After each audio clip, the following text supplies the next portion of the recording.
Hello friends, ഇന്ന് നമ്മൾ നോക്കാൻ പോകുന്നത് 9th സ്റ്റാൻഡേർഡ് മണിക ടെക്സ്റ്റ് ബുക്കിൻ്റെ 5th ചാപ്റ്ററായ കർമ്മണ യാതി സംസിദ്ധിൻ്റെ എക്സസൈസ് എക്സ്പ്ലനേഷനാണ്. നോക്കിയാലോ. ആദ്യത്തെ ചോദ്യം നോക്കാം. അധോലിഖിതാനാം പ്രശ്നാനാം ഉത്തരാണി ഏകേന പദേന ലിഖത. താഴെ തന്നിരിക്കുന്ന ചോദ്യങ്ങളുടെ ഉത്തരം വൺ വേർഡിൽ എഴുതുക. നോക്കാം. മുനിഹി കസ്മാത് കാരണാത് അഹങ്കാരമുപഗതഃ. മുനി എന്ത് കാരണത്താലാണ് അഹങ്കാരിയായി മാറിയത്?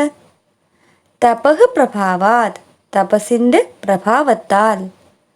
മുനിഹി കാം ഭിക്ഷാമയാച്ചത്. മുനി ആരോടാണ് ഭിക്ഷ യാചിച്ചത്? ഗൃഹിണിം, അതായത് ഗൃഹനാഥയോട്. അടുത്ത ചോദ്യം നോക്കാം. സാധ്വി കിം ആദായ മുനേഹി സകാശം ആഗച്ഛത്. പതിവ്രത എന്തെടുത്തിട്ടാണ് മുനിയുടെ അടുത്തേക്ക് എത്തിയത്? ഭിക്ഷാം, ഭിക്ഷ. ബലാക്ക വൃത്താന്തഃ കയാ ജ്ഞാതഃ. കൊക്കുമായിട്ട് ബന്ധപ്പെട്ട ആ ഒരു ഇൻസിഡൻറ്റ് ആരാലാണ് അറിയപ്പെട്ടത്?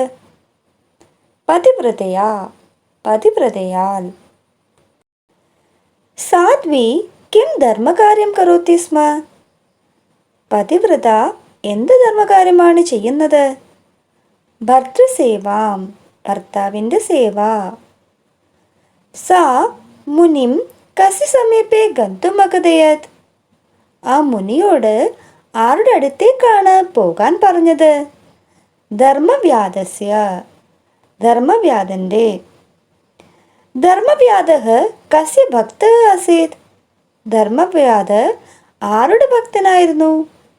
മാതാപിത്രോഹു, അതായത് അമ്മയുടെയും അച്ഛൻ്റെയും.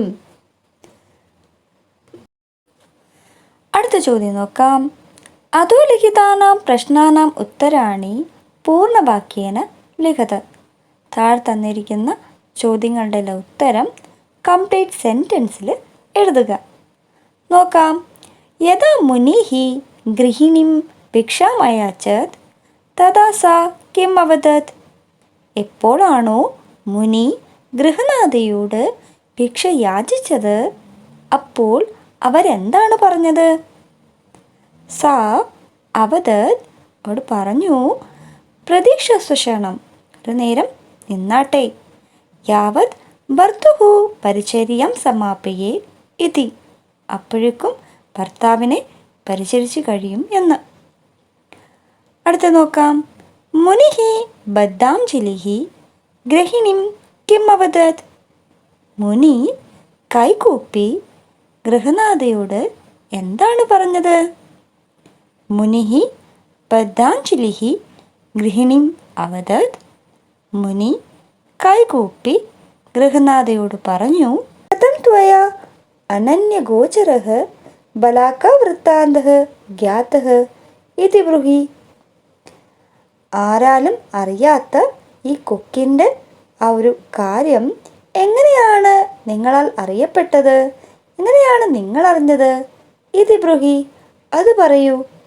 തതഃ, എന്നാലേ ഭിക്ഷാം വാങ്ങൂ. ധർമ്മവ്യാധഃ ദൃഷ്ടവൈവ തം മുനിം കിം ഭാഷത്. ധർമ്മവ്യാധ കണ്ടപാടെ ആ മുനിയോട് എന്താണ് പറഞ്ഞത്? ധർമ്മവ്യാധഃ അഭാഷത്. ധർമ്മവ്യാധ പറഞ്ഞത്, ബ്രാഹ്മണ, ഹേ ബ്രാഹ്മണ, കിം പതിവ്രതയാ തയാ ഇഹ ത്വം പ്രേഷിതഃ. എന്തേ, പതിവ്രതയാലാണോ അങ്ങ് ഇവിടേക്ക് അയക്കപ്പെട്ടത്? പതിവ്രതയാണോ ഇവിടെ അങ്ങയെ അയച്ചത് എന്ന്. ഓക്കെ. അടുത്ത ചോദ്യം നോക്കാം. ധർമ്മവ്യാധേന മുനിഹി കഥം അനുശിഷ്ടഃ. ധർമ്മവ്യാധനാൽ മുനിക്ക് എപ്രകാരമുള്ള ഉപദേശമാണ് നൽകപ്പെട്ടത്? ധർമ്മവ്യാധേന ഉക്തം യത്. ധർമ്മവ്യാധനാൽ പറയപ്പെട്ടത് എന്താണെന്ന് വെച്ചാൽ, ഹേ മുനി, ഹേ മുനി, ജ്ഞാനവിഘ്നോ അഹങ്കാരഃ. അറിവിൽ അഹങ്കാരം വരുന്നത് വിഘ്നമുണ്ടാക്കുന്നു. ധർമ്മചര, ധർമ്മത്തെ ആചരിച്ചാലും. യേന ആശു പരം ശ്രേയം അവാപ്സ്യസി, എന്താലാണോ യശസ് വേഗം പ്രാപ്തമാവുക. കഹ ജ്ഞാനേ വിഘ്നം ജനയതി, എന്താണ് അറിവിൽ വിഘ്നം ഉണ്ടാക്കുന്നത്.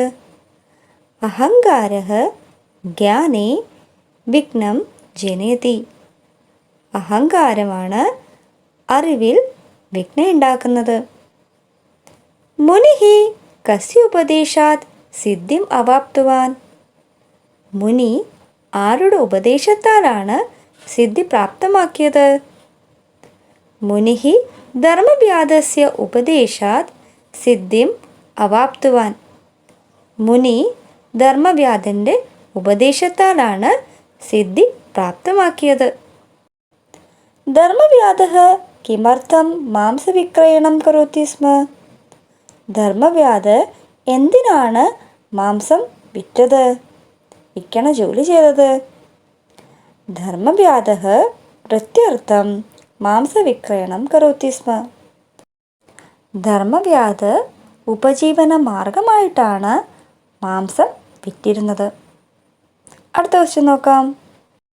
അധോലിഖിത കഥനേഷു സ്ഥൂലപദാനി ആധൃത്യ പ്രശ്നനിർമ്മാണം കുരുത്, താഴെ തന്നിരിക്കുന്ന സ്റ്റേറ്റ്മെൻറ്റിൽ ബോൾഡിൽ എഴുതിയേക്കുന്ന വേർഡ്സിനെ അടിസ്ഥാനമാക്കിയിട്ട് ചോദ്യങ്ങൾ ഉണ്ടാക്കാം. ഓക്കെ, നോക്കാം. പുര മഹാതപ നാമ മുനിരാസേത്, പണ്ട് കാലത്ത് മഹാതപ എന്ന പേരുള്ള മുനി ഉണ്ടായിരുന്നു. അപ്പം എങ്ങനെ ക്വസ്റ്റ്യൻ വരിക. പുര കഹ നാമ മുനിരാസേത്, പണ്ട് കാലത്ത് എന്ത് പേരുള്ള മുനിയായിരുന്നു ഉണ്ടായിരുന്നത്. അടുത്ത നോക്കാം. വൃക്ഷസ്യ ഉപരി ബലാക്ക ആസേത്, മരത്തിൻ്റെ മേലെ കൊക്ക് ഉണ്ടായിരുന്നു. ആരുടെ മേലെയാണ് കൊക്ക് ഉണ്ടായിരുന്നെന്നാണ് ക്വസ്റ്റ്യൻ വരേണ്ടത്. അപ്പം എങ്ങനെ എഴുതും. കസ്യ ഉപരി ബലാക്ക ആസേത്, ക്രുദ്ധഃ മുനിഃ ബലാക്കാം അപശ്യത്, ക്രോധിതനായ മുനി കൊക്കിനെ കണ്ടു. ആരെ കണ്ടു എന്നാണ് വരേണ്ടത് അല്ലേ. അപ്പം എങ്ങനെ എഴുതും. ക്രുദ്ധഃ മുനിഃ കാം അപശ്യത്, മുനിഃ ബ്രാഹ്മണഗൃഹം ഗത്വാ ഭിക്ഷാം അയാച്ചത്, മുനി ബ്രാഹ്മണൻ്റെ വീട്ടിൽ പോയിട്ട് ഭിക്ഷ യാചിച്ചു. എവിടെ പോയിട്ട് എന്നാണ് ക്വസ്റ്റ്യൻ വരേണ്ടത് അല്ലേ. അപ്പം എങ്ങനെ എഴുതും. മുനിഃ കുത്ര ഗത്വാ ഭിക്ഷാം അയാച്ചത്, മുനി എവിടെ പോയിട്ടാണ് ഭിക്ഷ യാചിച്ചത്. ബ്രാഹ്മണി ഭർത്തുഃ പരിചര്യാം കരോതി സ്മ, ബ്രാഹ്മണി അതായത് ബ്രാഹ്മണ സ്ത്രീ ഭർത്താവിൻ്റെ പരിചരണം ചെയ്യുന്നു. ആരുടെ എന്നാണ് ക്വസ്റ്റ്യൻ വരേണ്ടത്. അപ്പം എങ്ങനെ എഴുതും. ബ്രാഹ്മണി കസ്യ പരിചര്യാം കരോതി സ്മ, ബ്രാഹ്മണി ആരുടെ പരിചരണമാണ് ചെയ്യുന്നത്. ന അഹം ബലാക്ക ഇതി ബ്രാഹ്മണ്യാ കഥിതം, ന അഹം ബലാക്ക ഇതി ബ്രാഹ്മണ്യാ കഥിതം, ഞാൻ കൊക്കല്ല എന്ന് ബ്രാഹ്മണ സ്ത്രീയാൽ പറയപ്പെട്ടു.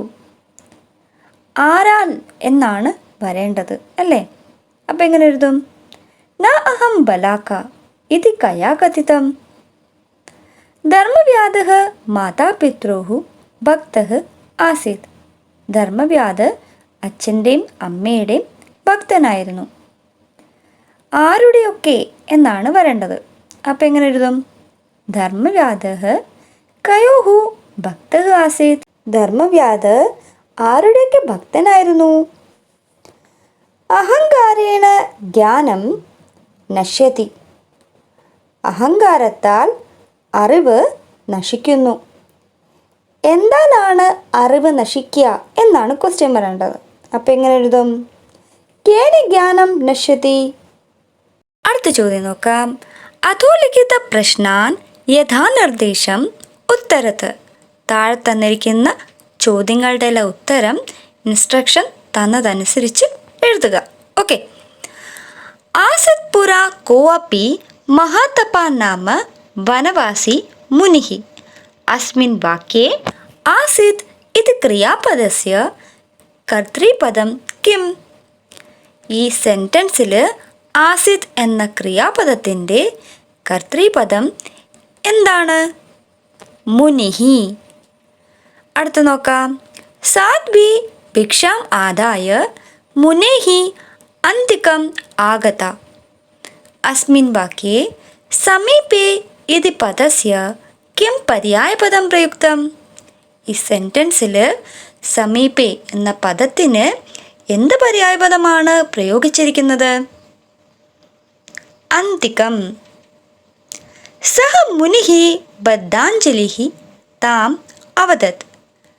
അത്ര ബദ്ധാഞ്ജലിഃ ഇതി പദസ്യ വിശേഷപദം കിം അസ്തി? ഇവിടെ ബദ്ധാഞ്ജലിഃ എന്ന പദത്തിന് വിശേഷപദം ഏതാണ്? മുനിഃ. സാ വിഹസ്യ അഭാഷത്. അസ്മിൻ വാക്യേ ക്രിയാപദം കിം? ഈ സെൻറ്റൻസിൽ ക്രിയാപദം ഏതാണ്? അഭാഷത്. അടുത്ത നോക്കാം. സാ ച ക്രുതസ്ഥാം വ്യലോകയത്. അസ്മിൻ വാക്യേ പ്രസന്നഃ ഇതി പദസ്യ കിം വിലോമപദം പ്രയുക്തം? ഈ സെൻറ്റൻസിൽ പ്രസന്നഃ എന്ന പദത്തിന് എന്ത് ഓപ്പോസിറ്റ് വേർഡാണ് പ്രയോഗിച്ചിരിക്കുന്നത്? കൃതസ്ഥാം. ഗൃഹീത അതിഥി സത്കാരഃ മുനിഃ താം പ്രണമ്യ നിരഗച്ഛത്. അത്ര മുനിഃ പദസ്യ വിശേഷണപദം കിം? ഇവിടെ മുനിഃ എന്ന പദത്തിൻ്റെ വിശേഷണപദം എന്താണ്? ഗൃഹീത അതിഥി സത്കാരഃ. അടുത്ത ക്വസ്റ്റ്യൻ നോക്കാം. ഉചിത പര്യായപദൈഃ സഹ മേലനം കൃത്വ ലിഖത്. ഉചിതമായ പര്യായപദത്തിനോടൊപ്പം മാച്ച് ചെയ്ത് ഏതാണോ വരിക അതെടുത്ത് എഴുതുക. ഓക്കെ, റോമൻ നമ്പേഴ്സിൽ കൊടുത്തിട്ടുണ്ട്, അതിനകത്തൊന്ന് കണ്ടെത്തി എഴുതാം. ഓക്കെ. ഉപഗതഃ പ്രാപ്തഃ, ശുശ്രൂഷാം സേവാം, ആദായ സ്വീകൃത്യ, പ്രണമ്യ നത്വാ, അവലോക്യ ദൃഷ്ട്വാ. അടുത്ത ചോദ്യം നോക്കാം. വിപരീതാർത്ഥകാനാം ശബ്ദാനാം മേലനം കൃത്വ ലിഖത്. അതായത് ഈ കൊടുത്തിരിക്കുന്ന വേർഡിന് ഓപ്പോസിറ്റ് വേർഡ് ഏതാണോ വരിക അത് കണ്ടെത്തി എടുത്ത് എഴുതണം. ഓക്കെ, നോക്കാം. പരിതുഷ്ടഃ അസന്തുഷ്ടഃ, ആശു ചിരം, അന്തികം ദൂരം, ഗത്വാ ആഗത്യ, സമാപയേ ആരംഭേ. അടുത്ത ചോദ്യം നോക്കാം. അധോലിഖിത കഥനാനാം ആശയഃ സമക്ഷം ദത്തോ അസ്തി. താഴെ തന്നിരിക്കുന്ന സ്റ്റേറ്റ്മെൻറ്റിന് ഉള്ള ആശയം തന്നിരിക്കുകയാണ്. തത്ര അവിടെ യത് സത്യമേകം തത് ലിഖത്. ഏതാണോ കറക്റ്റ്, ഏതാണോ സത്യം അതെടുത്ത് എഴുതുക. ഓക്കെ. ന അഹം ബലാകേതി. ഏതാണ് കറക്റ്റായിട്ട് വരിക? അഹം പതിവ്രത നാരി അസ്മി. തവ ക്രോധദൃഷ്ടിഃ മാം ഭസ്മീകർത്തും ന ശക്നോതി. ഞാൻ പതിവ്രതയായ സ്ത്രീയാണ്, അങ്ങയുടെ ക്രോധദൃഷ്ടിയാൽ എന്നെ ഭസ്മമാക്കാൻ സാധിക്കില്ല. അടുത്ത നോക്കാം. മാംസാനി സ്വധർമ്മ ഇതി മത്വാ പ്രത്യർത്ഥം വിക്രീണേ നാതു ധനലിപ്സയ. ഏതാ കറക്റ്റായിട്ട് വരിക? അതെ, മാംസവിക്രയണം ധർമ്മവ്യാധസ്യ സ്വാഭാവികം കർമ്മ ആസീത്. മാംസം വിൽക്കണത് ധർമ്മവ്യാധൻ്റെ സ്വാഭാവികമായിട്ടൊരു കർമ്മമായിരുന്നു. തേനൈവ ജീവിക്കാ നിർവാഹ ഭവതി. അതിലൂടെയാണ് ജീവിച്ചു പോകുന്നത്. അതായത് ആ മാംസം വിൽക്കുന്നതിലൂടെയാണ് ജീവിച്ചു പോകുന്നത്. സഹ ധനമാത്ര ലാലസയ മാംസം ന വിക്രണീതേ സ്മ. അയാൾ ധനത്തിൻ്റെ ലാഭം നോക്കിയിട്ടല്ല മാംസം വിൽക്കുന്നത്. അടുത്ത് നോക്കാം. ജ്ഞാനവിഘ്നോ അഹങ്കാരഃ ഏതാ കറക്റ്റായിട്ട് വരിക? ജ്ഞാനപ്രാപ്തോ അഹങ്കാരഃ ബാധകഃ ഭവതി. അറിവ് പ്രാപ്തമാക്കുമ്പോൾ അഹങ്കാരം ഒരു തടസ്സമായി തീരുന്നു. അടുത്ത ചോദ്യം നോക്കാം. വിശേഷണ വിശേഷ്യ യോജനം. വിശേഷണിന് ആപ്റ്റായിട്ടുള്ള വിശേഷി ഏതാണോ അത് യോജിപ്പിക്കുക. ഓക്കെ. ക സ്തംഭേ വിശേഷണ പദാനി സന്തി. ക എന്നുള്ള ഒരു സെക്ഷനകത്ത് വിശേഷണ പദമാണ് കൊടുത്തിരിക്കുന്നത്. ഇഖ സ്തംഭേ വിശേഷ്യപദാനി ദത്താനി സന്തി. അതായത് ഇഖ എന്നെഴുതിയേക്കുന്ന ആ ഒരു സെക്ഷൻ കംപ്ലീറ്റ് വിശേഷപദമാണ്. തയോഹു യഥോചിതം മേലനം കുരുത്ത്. ഏതാണോ കറക്റ്റായിട്ട് വരിക, എന്താണോ ഉചിതം അത് മാച്ച് ചെയ്ത് എഴുതുക. ഓക്കെ. വനവാസി മുനിഹി. അനന്യഗോചരഃ ബലാക വൃത്താന്തഃ. സർവവിധ പതിവ്രതയാ ഏകാ ബലാക. ജ്ഞാനവിഘ്നഃ അഹങ്കാരഃ. പതിവ്രത ഗ്രഹിണി. അടുത്ത ചോദ്യം നോക്കാം. അധോലിഖിതൈഃ പദൈഃ വാക്യാനി പ്രപൂര്യ കഥാസൂത്രം യോജയത്. താഴെ തന്നിരിക്കുന്ന പദങ്ങൾ ഉപയോഗിച്ച് എന്ത് ചെയ്യണം? ആ കഥയെ പൂർത്തീകരിക്കുക. ഓക്കെ. ബോക്സിനകത്ത് കുറച്ച് വേർഡ്സ് തന്നിട്ടുണ്ട്, അത് ഉപയോഗിച്ച് വേണം കഥ പൂർത്തീകരിക്കാൻ. ഓക്കെ, നോക്കാം. ഏകദാ മഹാതപാ നാമ മുനിഃ തരുഛായായാം ഉപവിഷ്ട ആസീത്. ഒരു വട്ടം മഹാതപ എന്ന പേരുള്ള മുനി മരത്തിൻ്റെ തണലിൽ ഇരിക്കുകയായിരുന്നു. ഏകാ ബലാക തസ്യോപരി വിഷ്ടാം ഉദസൃജത്. ഒരു കൊക്ക് അതിൻ്റെ മേലെ, അതായത് ആ മുനിയുടെ മേലെ കാഷ്ടിച്ചു. സ ബലാക മുനേഃ ക്രോധദൃഷ്ടയാ ഭസ്മസാത് അഭൂത്. ആ കൊക്ക് മുനിയുടെ കോപദൃഷ്ടിയാൽ ഭസ്മമായി തീർന്നു. പുനഃ ഏകദാ അസൗ മുനിഃ ഏകാം ഗൃഹിണീം ഭിക്ഷാം അയാചത്.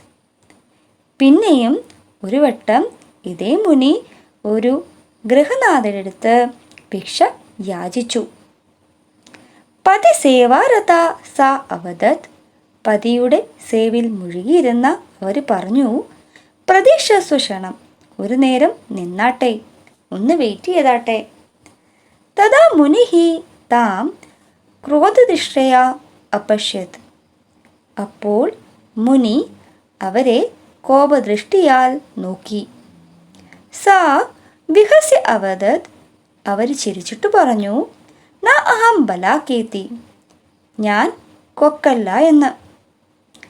ഏതച്ഛുത്വാ മുനിഃ അതീവ വിസ്മിതഃ ജാതഃ. ഇത് കേട്ട മുനി ഏറെ ആശ്ചര്യപ്പെട്ടു. അടുത്ത ചോദ്യം നോക്കാം. കഥാക്രമാനുസാരം അധോലിഖിതാനി വാക്യാനി പുനഃ ലിഖത്. കഥയുടെ ക്രമമനുസരിച്ച് താഴെ തന്നിരിക്കുന്ന സെൻറ്റൻസ് ഒന്നുകൂടി എഴുതുക. നോക്കാം. പുര മഹാതപാ നാമ മുനിരാസീത്. പണ്ടുകാലത്ത് മഹാതപ എന്ന പേരുള്ള ഒരു മുനി ഉണ്ടായിരുന്നു. വൃക്ഷസ്യ ഉപരി സ്ഥിതാ ബലാക തസ്യോപരി വിഷ്ടാം ഉദസൃജത്. മരത്തിൻ്റെ മേലെ ഇരുന്ന കൊക്ക് മുനിയുടെ മേലെ, തസ്യോപരി എന്ന് ഉദ്ദേശിക്കുന്നത് എന്താണ്? ആ മുനിയുടെ മേലെ കാഷ്ടിച്ചു. പിന്നെയോ മുനേഃ ദൃഷ്ടമാത്ര ഏവ സാ ബലാക ഭസ്മസാത് അഭവത്. മുനിയുടെ ദൃഷ്ടിമാത്രയിൽ തന്നെ ആ ബലാക ഭസ്മമായി തീർന്നു. മുനിഃ തപഃ പ്രഭാവാത് അഹങ്കാരം ഉപഗതഃ. മുനി തപസ്സിൻ്റെ പ്രഭാവത്താൽ അഹങ്കാരിയായി മാറി. ഏകദാ അസൗ മുനിഃ ബ്രാഹ്മണഗൃഹം ഗത്വാ ഭിക്ഷാം അയാചത്. ഒരു വട്ടം ഈ മുനി ബ്രാഹ്മണൻ്റെ വീട്ടിൽ പോയി ഭിക്ഷ യാചിച്ചു. ബ്രാഹ്മണി ഭർത്തുഹു പരിചര്യാം കരോതി സ്മ. ബ്രാഹ്മണിയാകട്ടെ ഭർത്താവിൻ്റെ പരിചരണം ചെയ്യുമായിരുന്നു, ഭർത്താവിനെ പരിചരിക്കുമായിരുന്നു. ആട്ടെ, പിന്നെന്താ സംഭവിച്ചേ? പ്രതീക്ഷസ്വ ക്ഷണം ഇതി സാ പതിവ്രത ഗൃഹിണി തം അവദത്. ഒരു നേരം ഒന്ന് വെയിറ്റ് ചെയ്താട്ടെ എന്ന് ആ പതിവ്രതയായ ഗൃഹനാഥ അയാളോട് പറഞ്ഞു, അതായത് മുനിയോട് പറഞ്ഞു. ഏതത് ശ്രുത്വാ സഹ മുനിഃ താം കോപദൃഷ്ടയാ ദൃഷ്ടവാൻ. ഇത് കേട്ട ആ മുനി അവരെ കോപത്തോടെ നോക്കി, കോപദൃഷ്ടിയോടെ നോക്കി. പരം ന അഹം ബലാക്കേതി തയാ കഥിതം. പക്ഷെ ഞാൻ കൊക്കല്ല എന്നവളാൽ പറയപ്പെട്ടു എന്നങ്ങനെ പറഞ്ഞു. അപ്പോൾ എല്ലാവർക്കും ഈ ചാപ്റ്ററിൻ്റെ എക്സസൈസ് എക്സ്പ്ലനേഷൻ ക്ലിയർ ആയെന്ന് കരുതുന്നു. എല്ലാവർക്കും ഈ വീഡിയോ ഇഷ്ടമായ ഉറപ്പായും ലൈക്ക് ചെയ്യുക. ഇതുവരെ സബ്സ്ക്രൈബ് ചെയ്യാത്തവരുണ്ടെങ്കിൽ സബ്സ്ക്രൈബ് ചെയ്യുക, കമൻറ്റ് ചെയ്യുക, ഷെയർ ചെയ്യുക. അതുപോലെ സൈഡിലൊരു ബെല്ലൈക്കൺ ഉണ്ടാവും, അതും കൂടെ ഒന്ന് ഇനേബിൾ ചെയ്യുക, ഓൾ എന്ന ഓപ്ഷൻ കൊടുക്കുക. എന്നാൽ മാത്രമേ ഞാൻ ഇനി വീഡിയോസ് ഇടുമ്പോൾ നിങ്ങൾക്ക് നോട്ടിഫിക്കേഷൻ കിട്ടുകയുള്ളൂ. താങ്ക്